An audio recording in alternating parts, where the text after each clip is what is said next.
In this video, we're going to look at the common problem of trying to balance bass frequencies between kick drums and the bass lines within your tracks. It's really easy to end up with frequency content you don't feel quite in control of. And so through the next few steps in the magazine and through this video, we'll be looking at how to sort of take control of the bottom end of mixes. Let's just listen to this little track that I've prepared.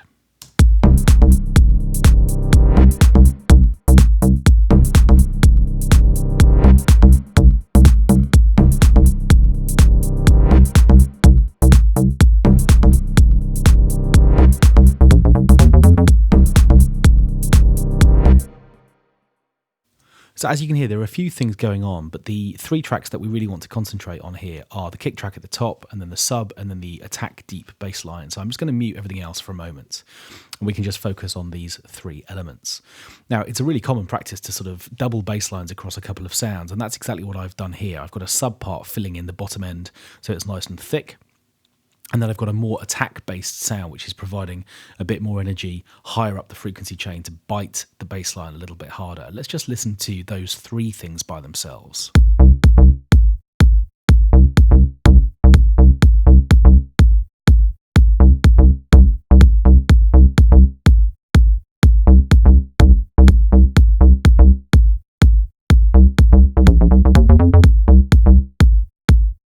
And to hear them separately in context, here's just the sub.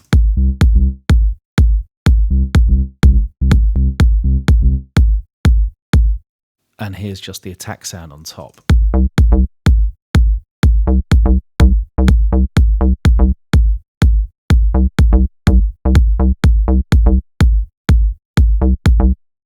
Now, what you can hear there is loads of definition in the kick whenever the kick plays in the gaps between the bass notes, but a much more sort of condensed, sort of problematic sort of bass content happening wherever the two parts coincide, as they do at the beginning of bar 2 here and through a more extended section through bar 3. So what I want to do effectively is to decide what the frequency content of each of these three elements needs to be. So in other words, rather than having lots of frequency content which is overlapping from one part to another, I'm going to try and make the sort of harmonic or frequency footprint of each of these individual sounds much more controlled so that they're playing a definite role and those roles aren't overlapping as much as they are at the moment. So to do this, what I'm going to do is some frequency analysis. In the mixer here, I've got EQs set up on these sounds, which aren't actually doing anything yet. They're just, as you can see, there are no bands set up. So what I'm going to do is to highlight and solo just the kick drum and see what it's doing in terms of its frequency content.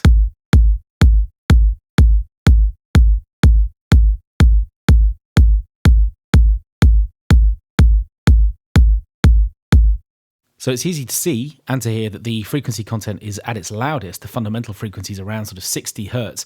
There's lots happening underneath that as well. But you can also see that because there's lots of punch in this kick drum, there's plenty of frequency content much higher up. The attack of this sound is all the way over here, and you can see that there are sort of groups of harmonics which are providing attack much higher up the frequency range, which are going to be important too. Let's just see those again.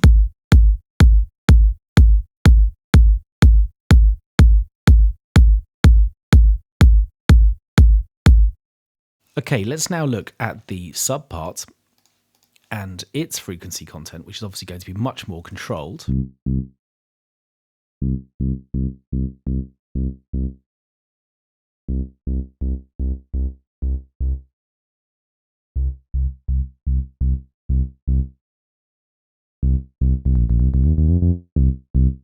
Now, interestingly, its fundamental frequency is exactly the same frequency as the kick drum, which is why we're getting some flab and some overlap there. So we'll come back and address that in a moment. And finally, let's have a look at our attack bass and see what its frequencies are doing.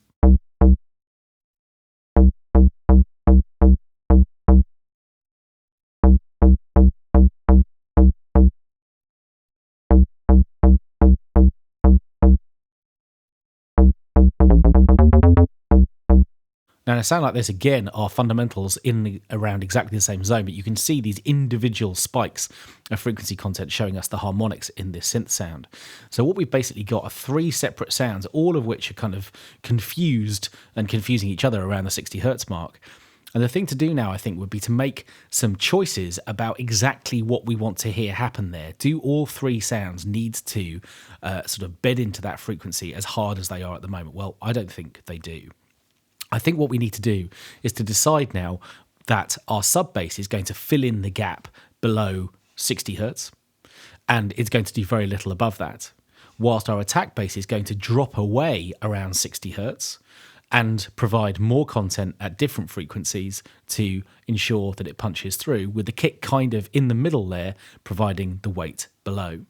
So let's start with this bass sound for a moment and scoop out some frequencies around the kick drum frequency and see if we can make a little hole into which the kick drum can go.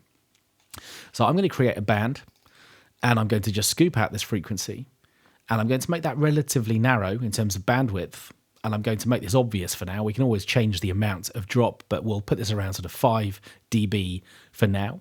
And what I'm also going to do is to create a low shelf below this bell-shaped frequency curve to ensure that frequencies we just don't need in this attack bass are being rolled off as well. Now, by itself, this is going to sound weaker than it did before.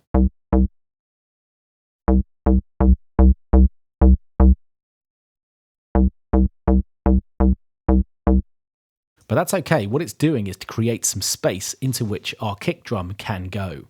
Let's bring that in now, and I'm going to bypass the EQ on the attack bass so you can hear the difference in and out.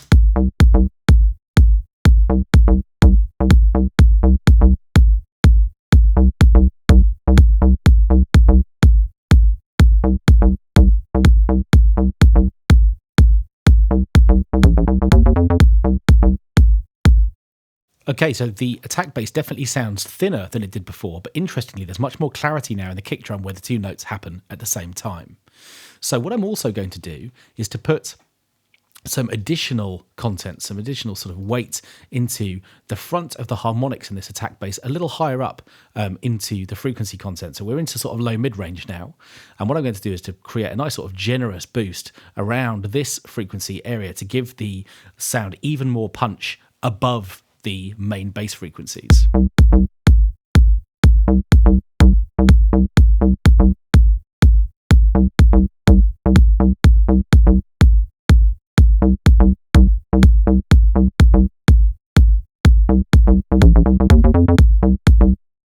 Now let's bring back in the sub for a moment. Now here we've almost got the opposite problem. We want the sub to provide the weight which we've just scooped out of the attack bass, but at the same time we don't need to be doing much above about 100 hertz. And equally the super low frequencies between sort of 10 and 20 hertz we just don't need because we're not going to hear them, but they are going to suck energy out of the mix. So what I'm going to do is to tighten up a really narrow band of frequencies in this sub bass. So again, let's create a really low frequency channel, but this time I'm going to create a high pass filter. So in other words, really scoop out loads and loads of frequency content. We'll take this up to a sort of a 24 dB per octave filter. And you can see that I'm setting this around sort of 20 hertz. So we're just getting rid of everything below that point, really. And then what I'm going to do is to create a shelf to scoop away frequency content in quite an extreme way, really, above about 120 hertz. Now, this should narrow up the frequency groups around the sub. Let's just hear it by itself, with and without the EQ.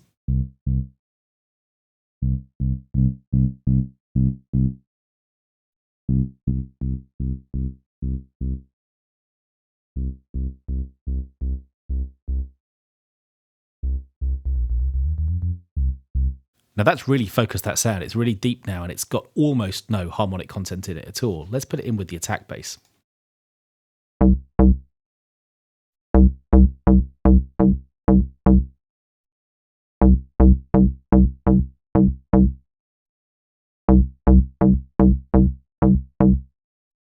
Okay, that's working well. Let's compare those two sounds together without their EQs and with them both EQ'd.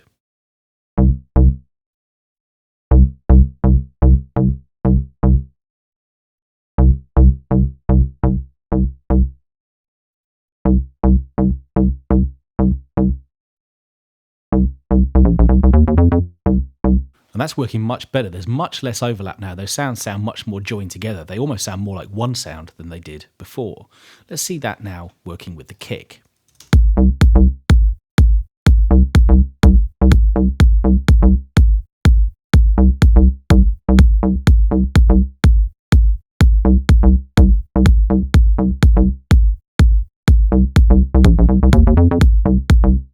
And here's the same thing without EQ on the basses with the kick in.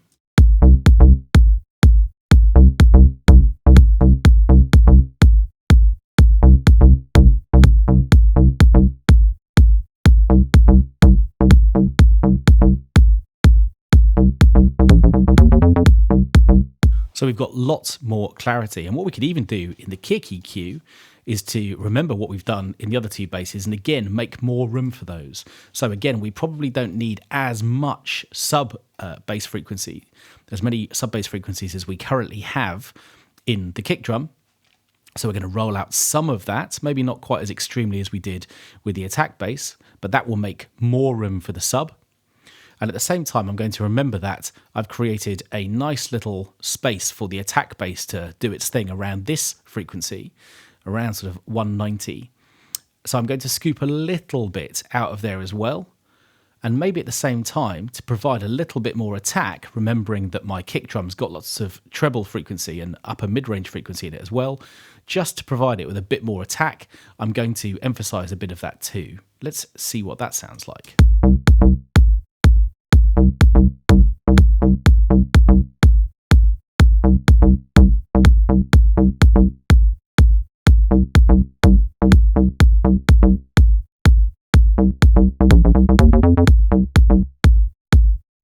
Now those sounds sound much more defined to me. Again, let's just A-B that against all three without any EQ at all.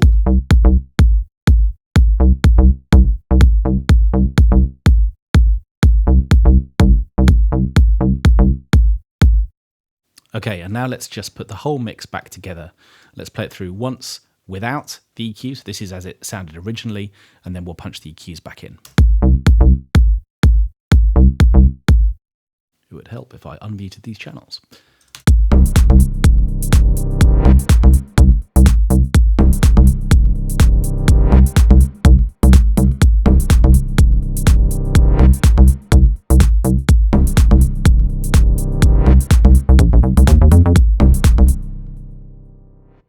And with EQ.